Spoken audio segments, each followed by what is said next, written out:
तकरीर किया, वो अकेला अपने मजमे में 2 लाख को 3 लाख को गैदर कर सकता है। तो सबसे पॉपुलर इंसान जिसको मैं डिबेट किया हूँ या सबसे फेमस इंसान वो है श्री श्री रविशंकर। उस टाइम नंबर 1 पे थे वो, हिंदुइज्म पे नंबर 1 था, फिर नीचे आ गए, आपके बाद नीचे आए वो। अल्लाह ताला उनको हिदायत दे, इंशाल्लाह हिदायत दे। तो पॉपुलैरिटी, लेकिन इंटेलिजेंट और सबसे आप बोल सकते विलियम कैम्पबेल।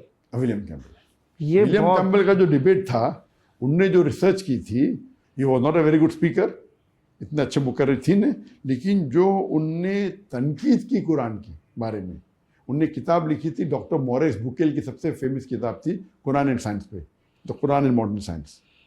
उसका जवाब उनने लिखा the Quran and Bible in the light of science. और इस किताब में बाइबल को डिफेंड करने के अलावा उनने तकरीबन 38 साइंटिफिक एरर्स निकाली कुरान में, 38। और ये किताब बहुत मशहूर थी अमेरिका में, कनाडा में और वेस्टर्न कंट्री में। सो मच सो दैट 7-8 साल तक के कोई मुस्लिम उसका जवाब नहीं दिया। तो मुझे इन्विटेशन आया था यूएसए और कनाडा से कि आप इसको जवाब दे सकते हैं। और ये 2001 की बात है, मुझे इन्विटेशन आया था 1997 में। ये बुक तकरीबन 1990s के अर्ली में लिखी गई थी। तो 96-97 में मुझे इन्विटेशन, 98 में डिबेट होने वाला था कनाडा में। मैंने बोला इंशाल्लाह करूँगा मैं।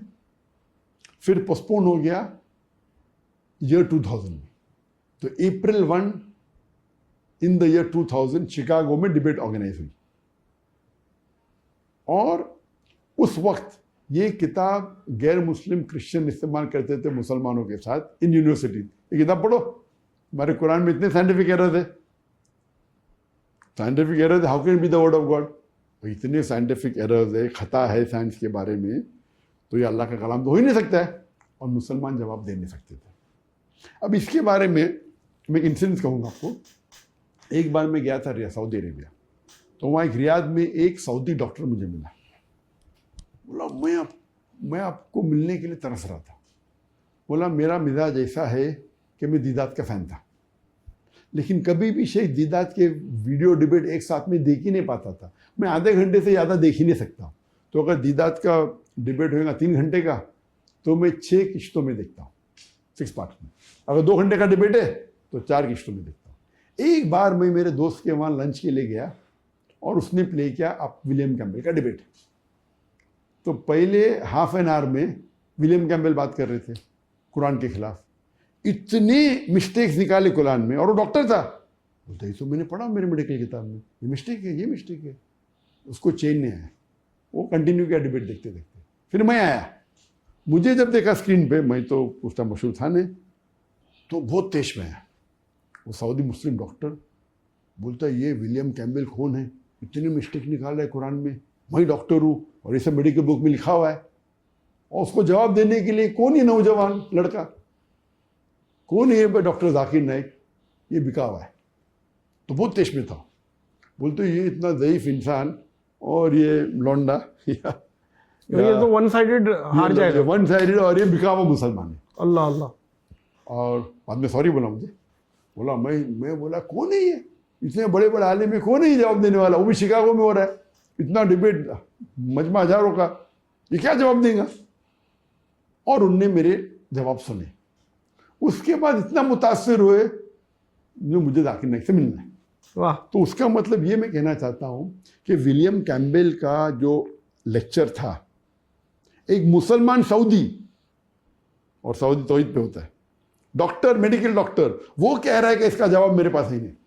एक आम मुसलमान या मुझसे मुसलमान समझते नहीं, बोलते अरे बकवास कह रहा है। हम मुसलमान हैं, हम तो मानते हैं भाई कुरान में तो खता हो नहीं सकते, क्योंकि हमारा ईमान है।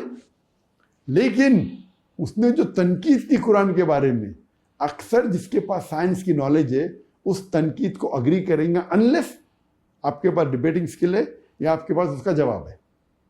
तो इसीलिए 7-8 साल तक के कोई भी मुसलमान ने उसकी जवाब नहीं दिया था। तो इसीलिए वो किताब, तो मैंने ये कभी भी डिबेट करने के पहले हमें क्या करना चाहिए, हमें प्रिपेयर होना चाहिए। तो मैंने पूरे नेट्स पे जितने भी साइंटिफिक एरर्स कुरान के तकरीबन 13-14 फाइल डाउनलोड की। सही है। और उस पे आपने फिर रिसर्च शुरू की। हाँ ना, उसके बाद क्योंकि आपको मैं हेल्प भी कोई busy- करता है आपको? हाँ, तो हमारी रिसर्च टीम थी, ठीक। तो मेरे पास 13-14 फाइल, तो उसमें कोई डॉक्टर भी थे, एमडी, मैं तो एमबीबीएस डॉक्टर हूँ, हमारे टीम के अंदर एमडी डॉक्टर भी थे, उनका नाम नहीं लूंगा मैं, सही। कई डॉक्टर थे। मैंने बोला भाई ये विलियम कैम्पबेल का जवाब दो, उसकी किताब है और ये बाकी है। तो 38 में से शायद 2-3 जवाब ला के दिए मुझे उन्होंने, और अभी डिबेट को 2 महीने बाकी थे अभी तक। तो मैंने बोला अरे भाई तू जवाब 38 का 2, कम से कम बोलो 2 नहीं मिले, बाकी के मिले। अब इतना अब दाई है इतने साल से फील्ड में, आए हाय, और बाकी जो मैं फाइल लेके 14 फाइल, उसमें आधे से ज़्यादा जवाब ही नहीं उनके पास। आए हाय हाय। तो मैं बोला ठीक है, तो मैं ज़रा चौंक गया, भाई एमडी डॉक्टर है, मैं तो एमबीबीएस हूँ, एमडी डॉक्टर को जब जवाब नहीं मिला और ये फील्ड का आदमी है, दाई है, तो मैं क्या जवाब ढूंढूंगा। अल्लाह अल्लाह अल्लाह। तो इसीलिए अल्लाह की मदद होती है।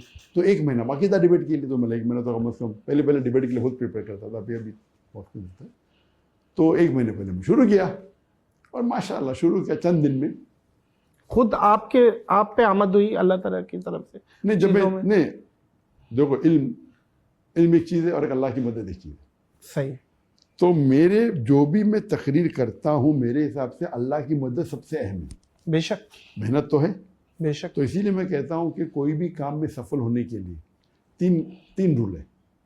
नंबर, चाहे दावती काम हो चाहे बिजनेस हो, नंबर 1 रूल अल्लाह ताला कहते हैं सूरह इमरान में, सूरह नंबर 3 आयत नंबर 160 में, कि if Allah helps you none can overcome you, if Allah forsakes you who is there then you can help you, so let the believers put their trust in Allah। यानी अल्लाह अगर आपकी मदद करेगा तो आपको कोई भी शिकस्त नहीं कर सकता, नहीं कर सकते। लेकिन अल्लाह अगर आपको छोड़ देगा तो कोई भी आपकी मदद नहीं कर सकता। इसीलिए या मोमिनो, ए मोमिन, अल्लाह पे भरोसा रखो। तो आप कितनी भी बड़े माहिर हो, कोई भी फन के, अल्लाह के बिना यू आर जीरो।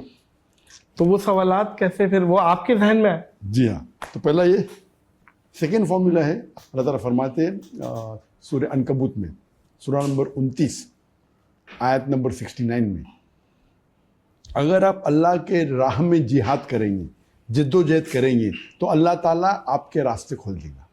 तो जिद्दोजहद करना इंपॉर्टेंट है, ये नंबर 2 है। जिद्दोजहद करो, पहला अल्लाह पे भरोसा करो, अल्लाह की मदद हासिल करो, सेकंड जिद्दोजहद करो। और अगर आप जिद्दोजहद करते आपको सफलता नहीं मिलती, तो अल्लाह को दोषी मत ठहराओ, आपका जिद्दोजहद सही नहीं है। सही।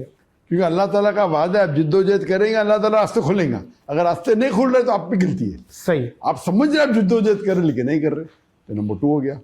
नंबर 3 सूरह नहल, सूरह नंबर 16 आयत नंबर 43, और सूरह अंबिया सूरह नंबर 21 आयत नंबर 7 में अल्लाह ताला फरमाते फसअलू अहल ज़िक्री इन कुंतुम ला तालमून, अगर आप नहीं जानते उससे पूछो जो वो फ़न का माहिर है, अहले ज़िक्र से। तो अगर आप साइंस के बारे में जानना चाहते हैं साइंटिस्ट को पूछो, फ़िक़्ह के बारे में जानना चाहते हो फ़कीह को पूछो। तो आस्क एन एक्सपर्ट, चाहे वो एक्सपर्ट नॉन मुस्लिम हो। तो नंबर 1 अल्लाह की मदद, अल्लाह की मदद हासिल करने के लिए आपको जो भी अल्लाह के अहकामात है कुरान में उसमें करना चाहिए, उसके बाद जिद्दोजहद करना चाहिए, उसके बाद एक्सपर्ट को पूछना चाहिए। तो जब मैंने ये क्वेश्चंस पढ़ा और तहकीक करने लगा, तो अल्हम्दुलिल्लाह चंद दिनों में मुझे जवाब आ मिल गया। गया। लेकिन फिर वो जो 14 फाइल मैंने डाउनलोड किया था, क्योंकि मुझे तो टॉपिक है Quran and the Bible in the light of science, topic is not William Campbell's book. अगर विलियम कैम्बल की बुक की टॉपिक होती थी तो खत्म, मैंने पूरी बुक पढ़ लिया, उसका जवाब है, तो प्रॉब्लम ही नहीं, वो कुछ भी पूछ सकता है, वो नई चीज़ लेके आ सकता है इंटरनेट से। और आज की तारीख में जब से इंटरनेट शुरू हुआ 1990s के एंडिंग के बाद, इस्लाम को अटैक करना बहुत आसान हो गया।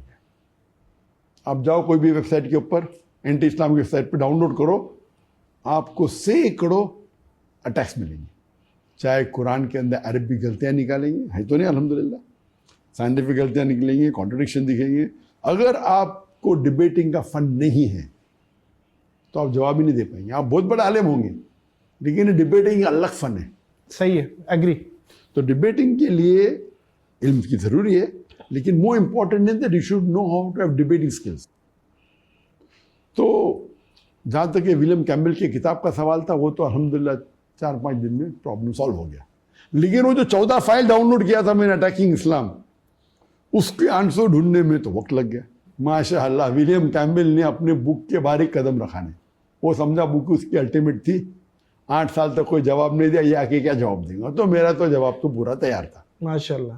वक्त की किल्लत थी, तो वक्त की किल्लत तो में डिसाइड डॉक्टर साहब कि कौन जीता ये आवाम कर रही होती आवाम है, देखने वाला, तालियां देखने वाले देखने वाला कि भाई ये है।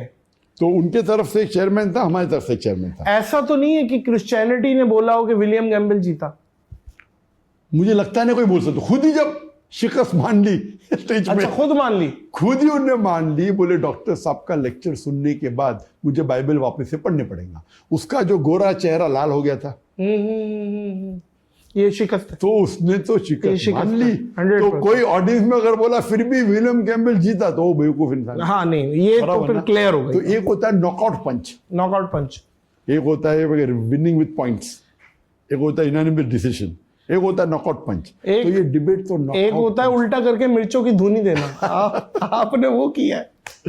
तो काफी लोग को ये बोले, अरे डॉक्टर साहब ने क्या ना बेचारे को, वो ज़ईफ इंसान को बहुत मारा। तो मैं बोला, अरे ज़ईफ इंसान है तो इस्लाम के खिलाफ। तो ऐसे कमेंट सुनने मिले, अरे जरा तो लिहाज करना था। नहीं, क्यों लिहाज करना था? 8 साल तक के PhD में उसको अरबी जबान जानता था।